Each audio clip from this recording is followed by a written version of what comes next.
ஓம் சாந்தி. இன்றைக்கான புருஷார்த்தம்.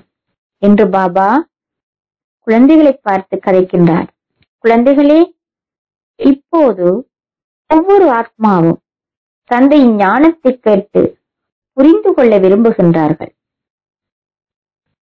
எப்படி இருந்தாலும் ஞானத்தை வெளிப்படுத்துவதற்கு அல்லது தன்னை வெளிப்படுத்துவதற்கு அதிக பேராற்றல் தேவை. ஆனால் தந்தையைப் போன்ற குழந்தைகளால் மட்டுமே பரமதந்தையை வெளிப்படுத்த முடியும். இந்த கடைசி வேலையை தம் குழந்தைகள் மூலமாக செய்ய தந்தையே நேரடியாக வந்துள்ளார்.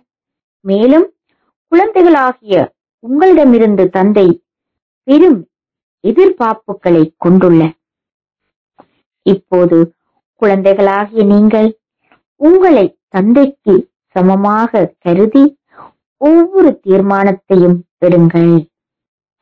உங்கள் தீர்மானங்களை தந்தையுடன் இருக்கும் சக்தியால் நிரப்புங்கள்.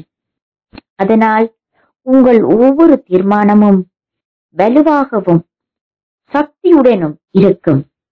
உங்களின் சக்தி வாய்ந்த தீர்மானங்களால் தான் உலகம் மாறும். எனவே உங்கள் தீர்மானங்களில் முழு கவனம் செலுத்துங்கள். குழந்தைகளாகிய உங்களுக்குள் தந்தையின் நினைவு எந்த அளவுக்கு இருக்கின்றதோ அந்த அளவுக்கு உங்கள் ஒவ்வொரு செயலும் பகுத்தறிவுடன் இருக்கும். அவ்வளவுதான் குழந்தைகளே. இனி உங்களுக்கு சுப தீர்மானங்கள் மட்டுமே இருக்க வேண்டும். அதாவது அறிவு, குணங்கள், சக்திகள் நிறைந்த தீர்மானங்கள். சக்தி வாய்ந்ததாக விதை இருக்கும் பொழுது அதை கடவுளே கவனித்துக் கொள்வார். பூக்கள், பழங்கள் மற்றும் இலைகள் எப்படி இருக்கும்?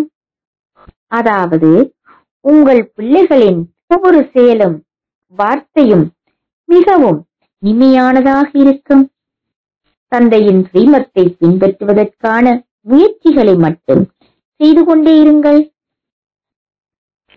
எச்சரிக்கையாக இருந்து முயற்சி செய்யுங்கள். மிக குறுகிய காலம்தான் இருக்கின்றது. இப்பவே தொடங்குங்கள். இப்போது இல்லையே எப்போதும் இல்லை. ஓம் சாந்தி.